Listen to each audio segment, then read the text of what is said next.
नमस्कार दोस्तों, बहुत बहुत स्वागत है आपका मेरे चैनल दर्पण में। दोस्तों, आज मैं आपको एक ऐसे फूल के बारे में जानकारी दूंगी जिसका उपयोग आपने अपने भोजन में कभी ना कभी तो किया ही होगा, और वो फूल है केसर। और केसर की खेती देखने के लिए हम केसर के खेत में ले चलेंगे आपको। इसके लिए हम सुबह सुबह 5 बजे उठ के वहाँ पहुँच गए थे, और वहाँ पहुँचते ही देखिए उजाला भी हो गया। क्योंकि केसर के फूलों को जो है सूर्य के उगने से पहले ही इनको प्लग कर दिया जाता है, नहीं तो ये मुरझा जाते हैं। तो दोस्तों, फूलों का उपयोग हमेशा पूजा पाठ, अलग अलग रिचुअल, समारोह, शादी वगैरह में, त्योहारों में, डेकोरेशन के लिए, परफ्यूम्स में ये यूज़ होता रहा है प्राचीन काल से, बहुत समय से। और इन फूलों की जो है मेडिसिनल न्यूट्रिशनल वैल्यू भी है, जिनके कारण हम फूलों को हमेशा इस्तेमाल करते आए हैं। और फूल जो है सबके चेहरे पे एक मुस्कान तो लाते ही हैं, इसलिए इनका महत्व हमेशा से रहा है। तो अब ये जाने कि भारत में कब आया केसर। केसर जो है भारत में आने के इसके प्रूफ मिलते हैं 900 साल से लगभग 2500 वर्ष पूर्व ये केसर जो है भारत में कदम रख चुका था। ये पर्शियन आक्रमण के दौरान उन्होंने जो है भोजन में इसका उपयोग करना शुरू किया, और इसकी खेती के लिए यहाँ के लोकल्स को, स्पेशली एक कश्मीर में पाया जाता है, कश्मीर में उगाया गया। कश्मीर के पंपोर और जम्मू के किश्तवाड़ ज़िले में इसकी पैदावार की जाती है। और कुछ शोधकर्ताओं ने ये भी बताया कि बुद्धिस्ट मॉन्क्स जो थे वो गौतम बुद्ध को केसर के पुष्प अर्पित करते थे।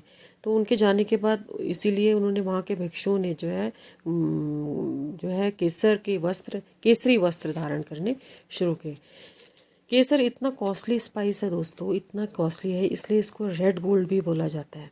और इसका स्टिग्मा जो है मेनली यूज़ होता है, जिसको कि केसर बोलते हैं, फ्लावरिंग और फ्लेवरिंग के लिए, कलरिंग और फ्लेवरिंग के लिए। केसर की मेडिसिनल वैल्यू इतनी है कि इससे लगभग 90 तरह की जो है बीमारियां क्योर की जाती हैं। और आपको मैं ये भी बता दूं, अलेक्जेंडर द ग्रेट जो है वो भी ईरानियन केसर से अपनी उसको चाय में इस्तेमाल करता था, चावल में, बिरयानी जिसे कहते हैं, और नहाने में भी यूज़ करता था। क्योंकि युद्ध के बैटल फील्ड में, युद्ध के मैदान में जो उसके जख्म हो जाते थे, जो वुंड्स होते थे, उनको हील करने में ये मदद करता था। और जो है इसकी पैदावार के लिए यहाँ कश्मीर का जो टेम्परेचर है वो बहुत ही नायाब है। मतलब इसके -10 डिग्री सेल्सियस टेम्परेचर होना चाहिए इसकी खेती के लिए, और बर्फबारी भी ज़रूरी है, जो कि यहाँ की खेती के लिए पर्याप्त है।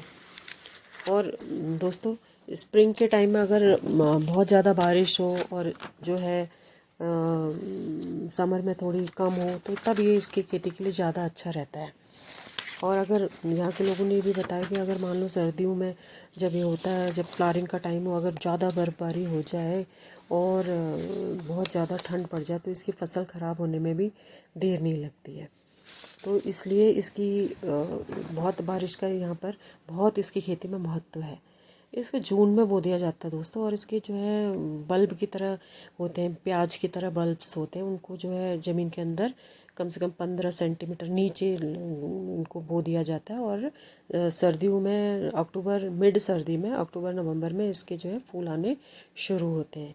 इन फूलों को जो है डायरेक्ट सनलाइट चाहिए होती है, इसलिए इनको जो खेत हैं बिल्कुल सनलाइट की तरफ फेस होते हैं। वाटर लॉगिंग की प्रॉब्लम नहीं चाहिए। और लगभग दोस्तों 150 फूल जब हम इकट्ठा करेंगे तब हमें 1 ग्राम केसर मिलता है। इसलिए तो 1 ग्राम की कीमत लगभग 1000 या 900 रुपीज़ है, जबकि 3 लाख रुपया किलो ये मिलता है। इस तरह से दोस्तों मैंने आपको यहाँ का आज खेती के बारे में बताया, और हमारा ये ट्रिप पूरा हुआ और हम बढ़ चले घर की ओर।